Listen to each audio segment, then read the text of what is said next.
뉴스에서는 보기 어려운 정치인들의 뒷얘기, 언론 보도 이면의 속사정, 기자들의 입으로 직접 전해드립니다. 불사조 기자단, 경향신문 박순봉 기자, 문화일보 이은지 기자와 함께합니다. 어서 오세요. 안녕하세요. 네, 이은지 기자님은 제가 오늘 처음 뵙습니다. 네, 저도 처음 뵙습니다. 네, 잘 부탁드리고. 네, 박순봉 기자님은 제가 어디선가 임시 진행을 하면 홍반장처럼 쫓아와가지고 이렇게. 네, 계신 곳에 항상 쫓아갈게요. 제가 박 기자님을 쫓아다니는 것 같기도 하고, 이쯤 되면 저희가 밥을 한번 먹을 때가 됐는데, 그죠? 네. 꼭 한번 먹고 싶습니다. 그러니까요. 저희가 얼굴 안지를 한 3, 4년 됐는데 식사 한번 한 적이 없어가지고요.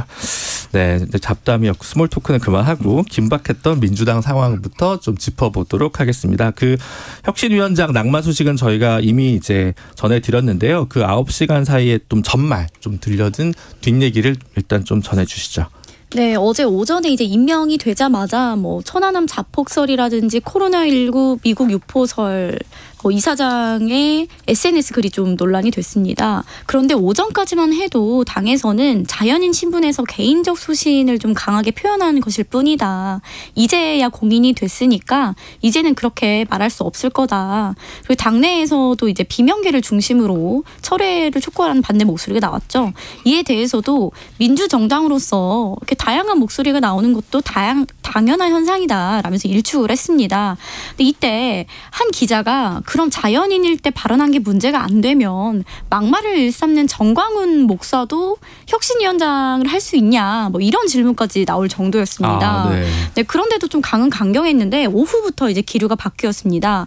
천안함 함장 등 이제 관계자들이 현충일 행사에 와서 임명 철회를 촉구하겠다. 좀 강경한 움직임이 있었고, 그때도 권칠승 수석 대변인은 일단은 천안함 관련 발언이나 이런 부분에 대해서 당이 조금 검증에 미흡했던 부분은 좀 인정을 하고 그 부분은 좀 책임이 있다는 걸 인정을 했습니다. 그리고 본인에게도 관련해서 소신을 확인하는 작업을 좀 거치겠다 이렇게 밝혔는데요. 그때도 이제 자진 사퇴나 이런 거에 대해서는 굉장히 부정적인 입장이었습니다. 그런데 발단이 오후 4시에 있던 고위전략회의였는데요. 네. 여기에서 위원장 인선과 관련해서 우려가 터져 나왔다고 합니다. 뭐 홍영표, 김종민, 이상민 의원 등 비명계 의원들이 공개 철회 글이 나왔고 정의당마저 반대 목소리를 내는 상황에서 당에 너무 부담이 가중되는 건 아니냐. 이 대표는 이 자리에서 별다른 말 없이 그냥 이야기를 경청했다고 합니다. 그 고위전략회의가 5시 50분쯤 끝났는데요.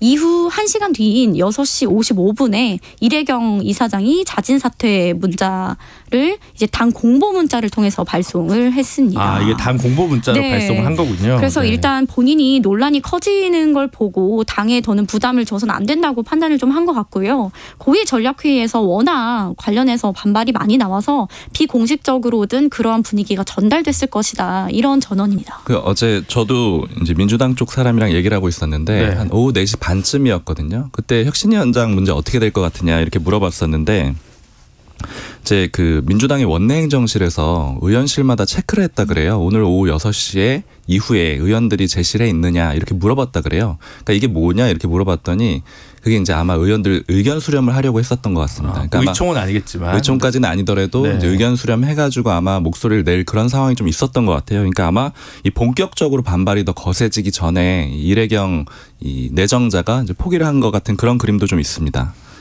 근데 애시당초 사실은 저는 이제 이름을 들어본 적이 있는 분이긴 한데 대중적으로는 상당히 무명이거든요. 이래경 저는 이제 다른 백년 이사장 같은 경우에. 근데 이분이 이제 검증 과정이 그래도 좀 필요했을 거고, 그러니까 이제 이분이 위촉됐던 배경 같은 것들이 좀 이제 취재가 됐을 것 같은데요. 일단은 임명 전에는 이재명 대표와 인연이 어느 정도 있으면서 무색무취한 시민사회 운동가로 좁혀졌다는 힌트들이 좀 나돌았습니다.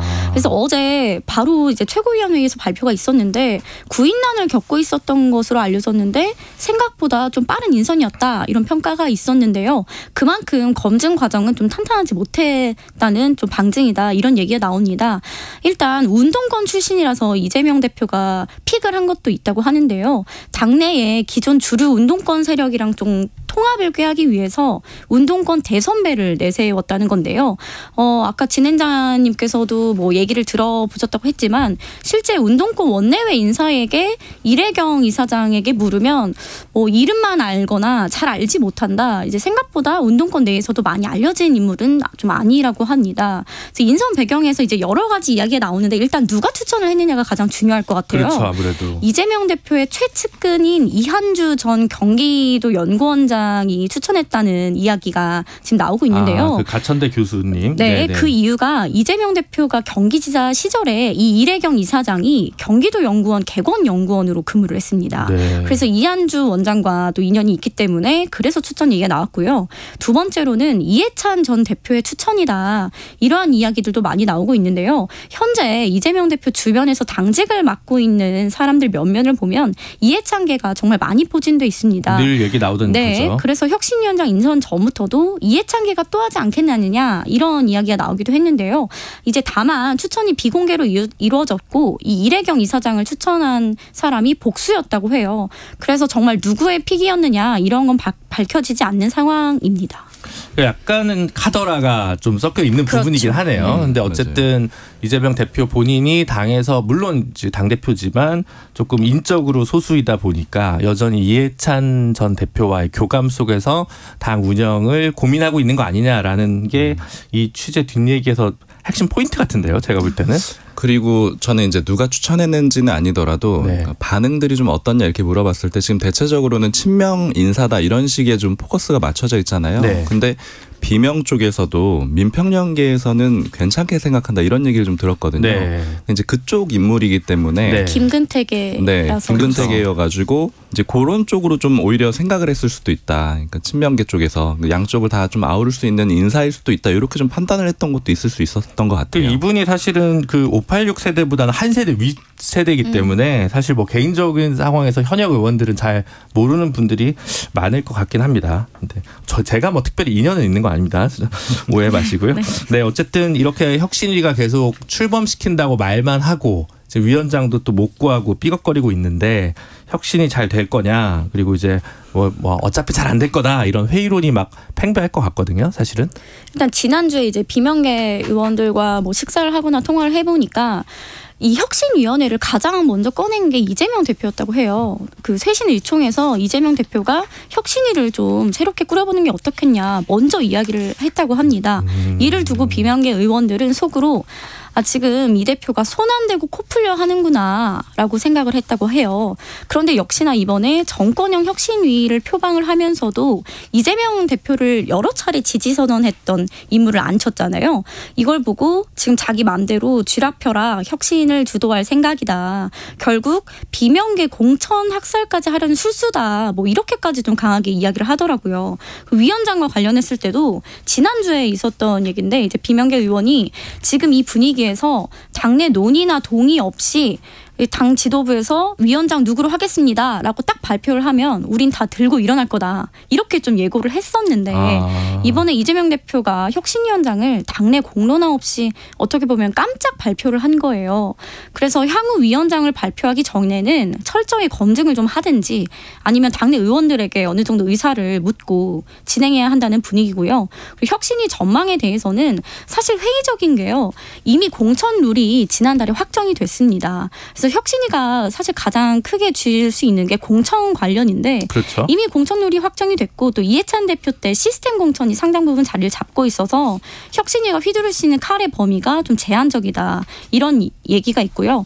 만약에 할 여지가 있다면 동일 지역 3선 이상 출마 금지 권고 이 정도가 될 수 있는데 이 부분도 좀 반발이 커서 쉽지 않을 거라고 보고 있습니다. 권고면 아무 의미가 없잖아요. 그렇죠. 근데 사실 혁신위가 늘 그랬듯이 정당사에서 항상 당이 어려워지면 꺼내는 카드지만 네. 재연이나 권고 수준에 머무르는 경우가 많아서 이번에 민주당 혁신위도 한 번 김이 샜기 때문에 첫 단추를 좀 잘못 깼다 이런 평가입니다. 그러니까 당내 두루두루 교감을 하든가 아니면 국민들도 깜짝 놀랄 만한 카드를 그렇죠. 이렇게 내세우면 반발이 없을 텐데 이것도 저것도 아니었기 때문에 지금 이번에 문제가 더 크게 커진 것 같네요. 비명계에서 사실 좀 밀었던 네. 인사들로는 뭐 유인태 네. 전 의원이나 아니면 김혜영 전 의원 이런 분들을 좀 비명계는 원하더라고요. 정말 아무래도 강력한 혁신을 그렇겠네요. 해줄 만한. 사실 아까 이제 말씀하신 것 때문에 생각이 났는데 민주당의 뭐 중진 의원이랑 잠깐 얘기를 할 일이 있었는데 하는 말이 이 혁신위원회 혁신이라는 표현 자체가 좀 문제다 이런 얘기를 하더라고요. 왜냐하면 혁신이라는 말이 들어가면은 굉장히 파격적인 뭔가를 해야 될 것 같이 기대치를 높인다라는 거예요. 그렇죠. 그래가지고 그냥 변화를 정도 뜻하는 그런 정도의 위원회를 만드는 게 더 낫지 않냐 이런 얘기가 딱 듣고 그 다음 날에 요 위원장 내정이 있어가지고 그러니까 아마 이제 그 기대치에 못 미치는 그런 면도 좀 비판의 지점이 됐던 것 같아요. 유인태 전 총장님이나 김혜영 전 의원 뭐 굉장히 매력적인 카드일 거라고 생각하는데 아니면 진짜 화끈한 거는 이낙연 대표를 혁신위원장으로 세우면 통합은 다 사라지지 않을까요? 좀 당내 분열이. 네, 농담입니다. 근데 이낙연 대표 귀국 소식이 있어가지고 그냥 그 브릿지로 얘기를 해봤고요. 지금 어떻게 동정이 어떻습니까? 이낙연 대표는? 이낙연 대표는 일단 뭐 본인이 책도 내면서 출판 기념회도 했고 24일 귀국 현장에도 지지자들이 굉장히 많이 갈 걸로 지금 보여집니다. 그리고 친낙계 인사들이 이낙연 전 대표의 정치 활동 재개를 정말 간절히 원하고 있는 상황이에요. 간절하시겠죠. 활동도 정말 열심히 하고 있고요. 네. 그 친낙계 싱크탱크인 연대와 공생이 이낙연 대표 이제 그 잠시 빈소에 왔을 때도 그 당시에도 좀 이제 이야기들 하면서 민주당의 미래에 대해서 이야기를 나눈 것으로 알려져 있었는데요. 광주에서도 개딸들의 팬덤 정치를 비판하는 포럼을 열기도 했는데 이것도 정치적 의미가 다분했던 행사였습니다. 그래서 이 대표가 귀국 후에도 호남을 찾을 가능성이 높은데 그렇게 되면 지지층 결집 행보라는 해석이 나올 것 같고요. 근데 사실 이낙연 대표는 비명계에서도 이재명 대표의 대안으로 말을 하는 사람이 거의 없습니다. 오히려 더 회의적인데 그 이유가 지난 이제 대선 후보 경선 때 이 전 대표가 이재명 대표를 너무 공격을 했던 전력 때문에 민주당 내에서는 더는 확장성이 없다고 좀 보는 시각이 있습니다. 하지만 정치는 결국 구도잖아요. 그래서 이낙연 전 대표가 국내에 있는 것만으로도 이낙연 대표 대 이재명 대표 이 구도가 계속 만들어질 수밖에 없고 총선을 앞두고 지금 포스트 이재명이 없는 상황에서 이낙연 전 대표의 말이나 행보 하나하나가 정치적으로 해석될 수밖에 없을 뿐만 아니라 이 대표와 엮여서 또 해석될 수밖에 없다. 이런 해석이 나오고 있습니다. 그러니까 지금 비명계 대안으로 거론되는 분이 이낙연 전 총리, 김동연 경기도지사, 뭐 김부겸 전 총리, 네. 뭐 그 정도가 주로 이제 여론조사 같은 걸 해보면 꼽히는데. 근데 이제 비명계 중에 친낙계는 일부니까 다른 그렇죠. 이제 비명계에서는 또 이낙연 카드가 그렇게 흔쾌하진 않다. 네. 뭐 이런 지금 상황이라는 거잖아요. 네, 일단 알겠습니다. 뭐 민주당이 앞으로 6개월 동안 선거 총선까지 어떻게 달려갈지 참 봐야 될 변수가 많을 것 같습니다. 다음은 국민의힘 소식으로 좀 넘어가 보도록 하죠. 5인의 논란이 계속 이제 좀 되고 있는 상황인데 그 상황에서 그 지금 최고위 보궐선거 진행 중인데 이것도 5인의 쪽에서 좀 낙점한 거 아니냐 뭐 이런 얘기들이 좀 많이 나오고 있어요. 사실 이제 5인회라기보다는 김기현 대표가 좀 주도를 하고 있지 않느냐 이렇게 얘기가 되고 있고요. 그리고 실제로 김기현 대표가 제안을 했어요. 네. 김가람 후보한테 네. 나와달라고 얘기를 했기 때문에. 실제로. 네. 그리고 그러니까 그 자리가 얘기를 들어보니까 이제 5월 30일에 김가람 후보가 이제 출마를 한다 이런 단독 기사들이 나온 날인데 네. 그날 이제 김가람 후보하고 박성민 의원, 박성민 네. 부총장하고 그다음에 이제 제이씨라고 해가지고요. 한국청년회의소 네, 관계자하고 이렇게 셋이서 식사를 하고 있었는데 네. 김기현 대표가 전화가 와가지고 제안을 했다 그래요. 네. 출마를 해보라고. 그래서 이제 이런 얘기가 있기 때문에 결과적으로는 아마 이제 당 대표가 좀 미는 후보가 아니냐 이런 얘기들이 나와서 좀 대세다 이런 평가들이 있고요. 그리고 이제 사실은 그보다는 조금 더 주목을 해봐야 되는 게 이제 이번에 지금 뭐 중앙 선관위 문제라든가 여러 가지 이슈들이 있지만 사실 국민의힘 내부에서는 공천이 어떻게 될 거냐 이게 제일 큰 관심사거든요. 그렇죠. 뭐 민주당도 국민의힘도 네, 실제로는 이 부분이 제일 중요한데 네. 좀 공천 얘기들을 이래저래 들어보면 뭐 예전에는 이제 검사들을 많이 공천할 거다 이런 얘기들도 있었지만 네. 최근에 들어보면 완전히 분위기가 좀 달라진 게 그러니까 여러 군데서 좀 복수로 얘기를 들은 게 물론 이게 확정된 아닙니다. 네. 그러니까 포인트를 이기는 공천이라고 해가지고 그러니까 스스로 그 수치를 증명할 수 있는 후보 이런 사람들한테 공천을 줘야 되고 예를 들면 측근들은 TK 지역 좋은 지역에는 안 주고 네. 그다음에 명망가들한테는 예를 들면 뭐 경기에 이제 분당 지역 이런 데들을 비워주자 뭐 이런 식의 안들이 좀 많이 나오고 있는데 이제 이렇게 하게 되면 이게 문제가 뭐냐면은 청년들이 설 수가 없어요. 그렇죠. 청년들이 그냥 경쟁을 해가지고 이길 가능성은 거의 없다고 봐야 되고 뭐 소수 장해찬 최고위원 이런 사람들은 좀 인지도가 있지만 대부분의 청년들은 잘 알려져 있지 않잖아요. 그리고 이제 나머지들은 뭐 이준석계 정도가 있는 건데 그래서 이제 나왔던 얘기들이 그럼 청년들을 어쨌든 이 민심도 생각을 해가지고 우대를 해줘야 되는데 어떻게 살릴 거냐.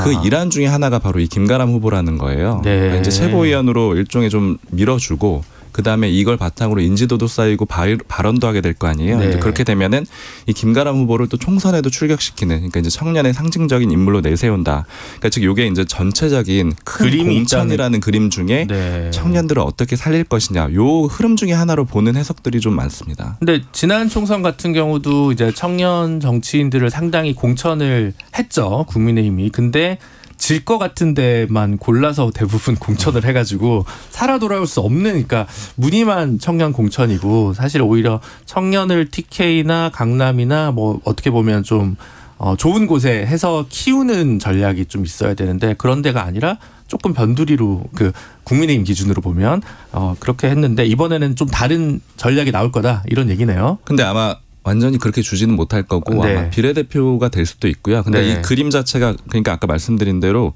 어쨌든 이 윤석열 대통령이 이번에 이 공천에 어쨌든 키를 쥐고 있다라는 게 일반적인 해석이잖아요. 네. 그러니까 그 과정을 모든 과정을 위해서 이준석 전 대표와의 갈등도 있었고 또 약간 다소 무리를 했다라는 평가가 있지만 김기현 대표 체제까지 만들었던 거잖아요. 그러면 이제 이번에 공천을 통해서는 의석수를 무조건 많이 확보를 해야 된다라는 네. 그런 공감대가 있는 거예요. 그래서 본인들이 증명을 못하면 공천을 못 주는데 그런데 청년들이라고 해서 예외를 줄 수는 없는 거고 네. 그래서 일부 이렇게 좀 띄워주는 그런 중간 과정이라고 보시는 게 오히려 맞을 것 같고 그리고 이제 말씀하신 대로 아까 이제 다수의 청년들이 사실은 이준석계라고 할 수 있잖아요. 뭐 이준석 전 대표라던가 그다음에 김용태 전 최고위원 네. 그다음에 천하람 뭐 위원장 이런 사람들이 있는데 지역구가 대부분 되게 안 좋아요. 말씀하신 대로. 네. 여기는 파격적으로 줄 수도 있다. 네. 그러니까 오히려 그렇게 하면은 그러니까 안 좋기도 하지만 메시지가 될 수 있다라고 볼 수 있기 때문에 이제 그런 움직임들도 좀 같이 보시면 좋을 것 같습니다. 근데 저는 요즘 지금도 이제 김가람 청년 대변인 후보, 김가람 후보 최고위원 왠지 당선될 것 같아요. 네, 근데 이분이 이제 방금도 박순봉 기자 말씀하신 게 옆에 같이 박성민 부총장이 있었다. 그러고. 박성민 부총장 기사가 요즘 많이 나오더라고요. 지난주에 경향에서도 좀 크게 비중 있게 다뤄서 뭐 부총장실이 국회 본관 안에 있는 것이 뭐 이례적인 일이다 뭐 이런 얘기가 좀 많이 나오는데 요즘 찐윤 뭐 이런 걸로 좀 평가받고 있는 건데 박성민 의원님 얘기 좀 해보시죠. 박성민 의원이 사실은 실세라는 거는 좀 예전부터 얘기가 있었는데 네. 다만 장제원 의원이 좀 그 핵심 축으로 있었고 그 아래에 있는 그런 느낌이었거든요. 근데 이제 부각이 되기 시작했던 거는 이번에 원내대표 선거 때예요. 그건 이제 보도로도 좀 나왔었지만 이 윤재욱 원내대표가 당선이 될 때 사실 친윤 내부에서도 의견이 좀 엇갈렸고 그보다 좀 근본적으로는 원내대표를 뭐 굳이 한 목소리로 지원을 해야 되냐 이런 얘기도 있었고요. 그러니까 네. 즉 대통령도 크게 원내대표 선거에는 많은 관심은 없었던 상황이고 그러면 이제 의원들이 그리고 이게 통제가 안 되잖아요. 무기명 투표니까. 그러니까 리스크가 있기 때문에 용사는 안 나섰고 그다음에 이제 싸움 자체가 그러면 어떻게 됐던 거냐면 친윤계 내부에서 이제 힘싸움이 일종의 벌어진 거죠. 근데 이게 아주 정설은 아니지만 어쨌든 장제원 의원은 김학용 의원이랑 좀 가깝거든요. 네, 그건 다수설이죠. 그렇죠. 김학용 의원을 좀 지원을 했을 걸로 보고 있고 그다음에 이제 박성민 의원은 윤재욱 원내대표를 지원을 했는데 결과적으로 윤재욱 원내대표가 이겼단 말이에요. 그렇죠. 그러니까 이제 진짜 실세인가 이런 얘기들이 나왔고 특히나 분화가 시작이 됐던 거죠. 그래서 당시에 제가 좀 얘기들을 물어봤는데 친윤계의 분화를 좀 어떻게 보냐. 왜냐하면 예전에 이제 장제원 의원하고 권성동 의원도 원래 브라더였는데 네. 갈라졌다라고 볼 수가 있는 상황이잖아요.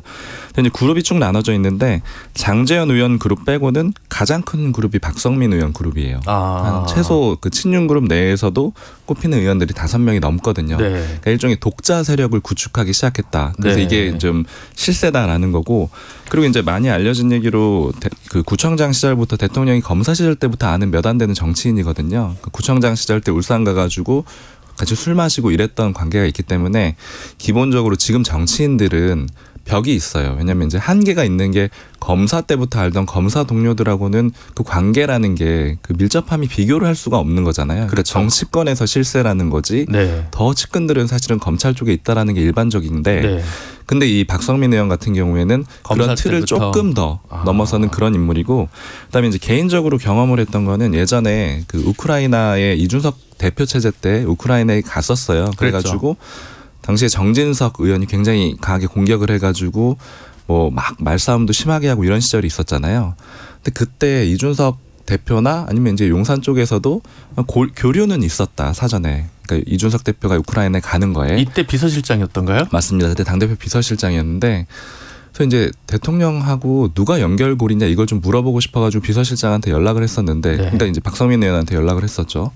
근데 본인이라고 얘기를 하더라고요. 근데 이게 원래 맞긴 맞는데 이거를 확인해 준다라는 거는 그 굉장한 자신감이 있는 거예요. 그렇죠. 그러니까 기대를 하지 않았는데 그걸 본인이 맞다라고 얘기를 한다라는 거는 대통령하고의 관계에 자신감이 있고 그다음에 이걸 내가 얘기할 수 있다라는 그런 좀 자신감이 있다라는 거에서 좀 한 일화이기도 합니다. 진짜 찐 윤이군요. 지금 아니 저는 맨날 이 사람이 진짜 실세다. 이 사람이 진짜 실세다. 뭐 박민식 장관이 진짜 실세다. 근데 뭐 다 말씀하시는 이철규 총장이 진짜 실세예요. 실세다. 뭐 그래서 그래요? 실세 시세가 좀 떨어지는 거 아닙니까?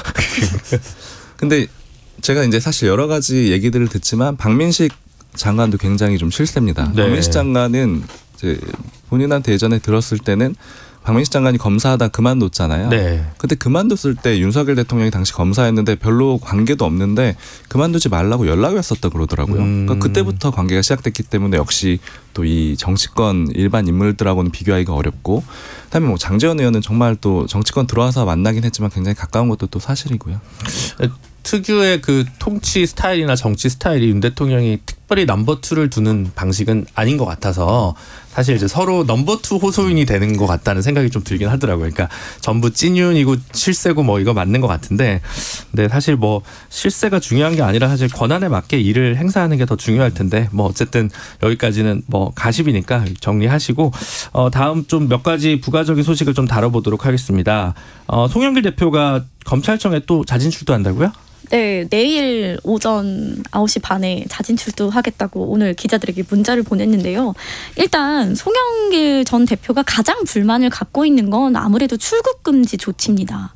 다시 프랑스로 못 돌아가고 있는 상황이잖아요. 그런데 검찰 조사도 부르지도 않을 거면 왜 나를 프랑스에서 조기 귀국시킨 거냐 이런 항의성이 좀 짙습니다. 그동안 아무것도 안 한 거예요? 그렇죠. 아무것도 안 한 거죠. 네. 그래서 앞서 1차 이제 자진 출석 같은 경우는 본인의 무고함을 보여주려는 여론전의 성격이 강했다면 이번에는 지금 검찰의 돈봉투 수사가 소리만 요란했지 왜 나를 부르지도 않고 출국 금지를 과도하게 시켰느냐 이런 항의성 성격이 강하고요.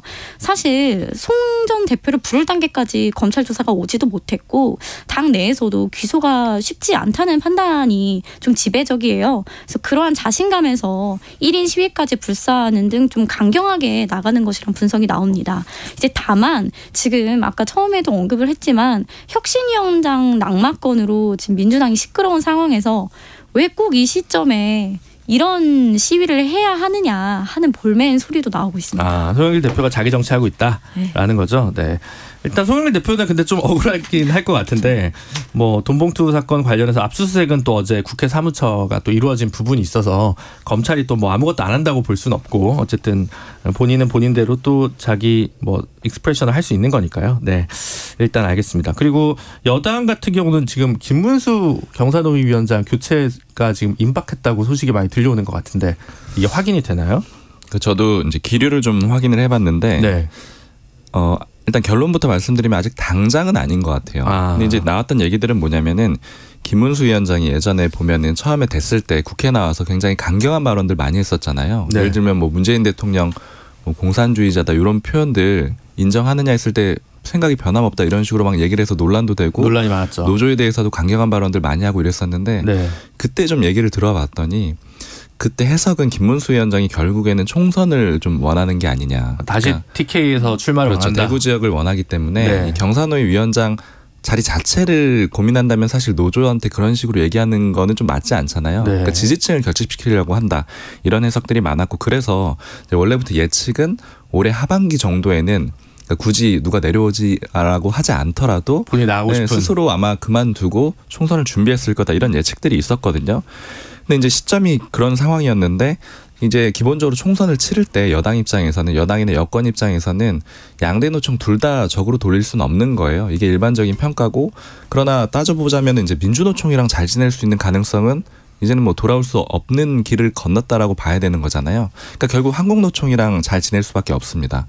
그래서 이제 그런 상황인데 최근에 또 이제 광양제철소에서 그런 문제가 있었잖아요. 그래서 이제 임박했다는 얘기가 나왔던 거는 김문수 위원장을 내주고 그러면 이제 한국노총에서 좀 원하는 경사노위 위원장이 있을 거 아니에요. 그런 사람들의 좀 분위기를 반영을 해가지고 임명을 해주면 한국노총은 데려오고 그다음에 김문수 위원장도 어차피 총선 나가고 싶어 했으니까 이제 결과적으로 이렇게 맞게 되는 그런 그림일 거다. 이렇게 이게 일반적이었고 제가 지난주에 들었던 기류도 그랬는데 주말에 좀 더 체크를 해보니까 당장은 아닐 것 같고 그래서 왜 그러냐라고 물어봤더니 이게 노조의 일부 의견을 수렴하는 그런 모습이 그려지게 되고 그런 해석들이 담긴 기사가 많이 나올 거 아니에요. 이걸 별로 원하지 않는다는 거예요. 정부에서. 왜냐하면 당장은 일단은 노조에 대해서 원칙 내지는 뭐 그러니까 이제 평가는 뭐 강경 대응도 있잖아요. 그러니까 그런 식으로 대응을 하겠다라는 그런 기조를 먼저 보여주고 그래서 아마 경사노위 위원장의 교체 시기는 그 원칙 기조를 확인한 다음에 그 이후 시점 정도가 될 걸로 좀 예측이 되고 있습니다. 너무 빨리 소극적인 그러니까 주도권을 내주는 자세를 보여주고 싶어 하지는 그렇죠. 않아. 그 기조상으로는 지금 윤석열 정부가 굉장히 노조에 대해서 좀 강하게 나오고 있잖아요. 그러니까 그 기조를 흔들고 싶지 않다라는 그런 기류가 좀 있습니다. 네. 근데 그거랑 별개로 김문수 위원장님도 이제 사실은 어느 정도 나이대도 있으시고 해서 대구 경북은 또 치열하지 않습니까? 공천이 거의 당선인 지역인데 공천 받기도 쉽지가 않을 것 같긴 한데. 네, 뭐 제가 뭐 하여튼 개인의 그거 예측하기 어려운데 여하튼 아까 그 이기는 공천의 기준에서 보면은 쉽지 않을 수도 있다. 양상은 좀 다른데 뭐 농담처럼 박지원 전 원장의 뭐 출마설도 막 방송가에서 진짠지 가짠지 알 수 없지만 뭐 얘기가 나오지 않습니까? 그리고 뭐 천정배 장관이나 정동영 의장도 지금 또 출마 준비한다고 하고 이제 올드보이들의 귀한 얼만큼 내년 총선에서 될지 그것도 좀 고령화 사회에 맞게 어느 정도 될지 한번 볼 필요가 있을 것 같습니다. 마지막으로 하나만 더 하죠. 그 용해인 기본소득당 대표랑 이재명 대표가 뭔가 커넥션이 생겼나요? 예, 기본사회위원회라는 게 민주당 안에 있는데요. 있죠. 네. 네, 여기에 이제 자문단장에 용해인 기본소득당 상임 대표를 위촉을 한 겁니다. 그래서 어떻게 좀 당 외 인사를 어떻게 뭐 당내 기구에 고문으로 앉힐 수 있냐 뭐 이런 이야기가 좀 나왔는데요. 사실 크게 불만은 없는 분위기고요. 의원들 관심에서도 약간 이 기본사회위원회가 많이 밀려나 있어서 특히 총선에서도 이제 기본사회를 슬로건으로 치르기 어렵다. 이런 분위기가 좀 많습니다.